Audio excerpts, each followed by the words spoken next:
Hello everyone, I really hope you all are doing great. Today I'm here to tell you all that Uttarakhand judiciary की vacancies को notify कर दिया गया है। Junior division, higher division को भी notify किया गया है। सो ये नोटिफिकेशन है ऑफ 1 अप्रैल 2025। इस नोटिफिकेशन में बताया गया है in compliance of directions issued by honourable supreme court of India in civil appeal. कौन सा केस था? Malik Mazhar Sultan and other versus UP public service commission and others. इस केस में बेसिकली सुप्रीम कोर्ट ने ये कहा था कि वैसे तो काफ़ी सारे डायरेक्शंस दिए थे सुप्रीम कोर्ट ने, लेकिन जो मेन बात सुप्रीम कोर्ट ने ये कही थी कि एटलीस्ट पहले यानी कि साल में जब आपका साल शुरू हो रहा है उसी समय जो है सारे स्टेट जुडिशरीज नोटिफाई कर दें कि कितनी वैकेंसीज खाली है। ठीक है, तो उसी जजमेंट को यहाँ पर मेंशन किया गया है। तो Nainital has determined following vacancies including vacancies likely to occur, जो कि एक साल के अंदर अंदर हो सकती है for various judicial cadres for the year 2025। I know vacancies का नंबर बहुत कम है, इसलिए आप लोगों को शायद देखने का भी मन नहीं कर रहा होगा, बट इट्स ओके।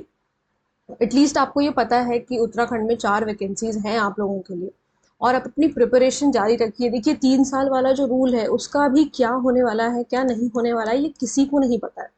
ठीक है, ये किसी को नहीं पता। हो सकता है कि वो 3 साल वाला रूल अभी लागू ना हो, कुछ साल बाद अगर वो कहें कि वो पर्टिकुलर रूल एप्लीकेबल होगा, तो फिर आप क्या करोगे? क्योंकि वैकेंसीज तो लगी हुई है, आपको पता है, छत्तीसगढ़ की, राजस्थान की और अब उत्तराखंड की भी हमारे सामने है। तो जैसे जैसे अगर मान लीजिए अप्रैल मई में आपका जजमेंट आ जाता है, तो बहुत जल्दी ही सारी वैकेंसीज को नोटिफाई किया जाएगा और उन्हें फिल किया जाएगा लगभग। तो इसी वजह से आपको अपनी पढ़ाई नहीं रोकनी है। और अब हम बात कर लेते हैं वैकेंसीज को से रिलेटेड। तो हायर जुडिशियल सर्विस में 3 वैकेंसीज हैं। प्रमोशन जिनका होता है सिविल जज का, उसमें 3 वैकेंसीज हैं। और यहाँ पर promotion of cadre of civil जज senior division through limited competitive examination, इसमें 1 वैकेंसी है। ये भी हायर जुडिशियल सर्विस की है, जो डायरेक्टली बार से होता है, डायरेक्ट रिक्रूटमेंट। उसमें 4 वैकेंसीज हैं। सिविल जज सीनियर डिवीजन, जब प्रमोशन आपका होता है, जब आप जूनियर डिवीजन में बन जाते हो, उसके बाद जब आप सीनियर डिवीजन में जाते हो, तो वहाँ पर 4 वैकेंसीज हैं। और आप लोगों का यानी कि जो अभी फ्रेशली ग्रेजुएट्स हैं उनके लिए 4 वैकेंसीज नोटिफाई करी गई हैं। ठीक है, तो ये इस तरीके की वैकेंसीज हैं। मुझे बस आप लोगों को इतना बताना ज़रूरी है, मैंने समझा कि आप लोग अपनी पढ़ाई मत रुकिए प्लीज़, क्योंकि वो बहुत ज़्यादा इफेक्ट करेगा आने वाले समय में। अगर आप जजमेंट हमारे फेवर में आ गया तो, अगेंस्ट में आया, ऐसा हुआ कि 3 साल का रूल अभी से ही लागू हो रहा है, तो शायद हो सकता है कि थोड़ी आप परेशान हो जाओ उस चीज़ को लेकर के। लेकिन ठीक है ना, और भी रास्ते हैं, और भी आपके पास आप जॉब्स ले सकते हो।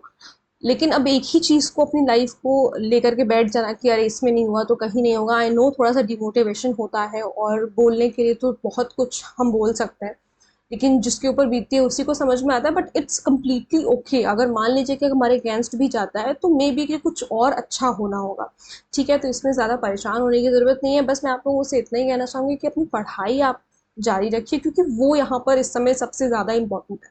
अगर वो छोटी और एकदम से अगर जजमेंट हमारे फेवर में आ गया, और फिर एक साथ फिर आप 2 महीने में 3 महीने में प्रिपरेशन नहीं कर पाओगे।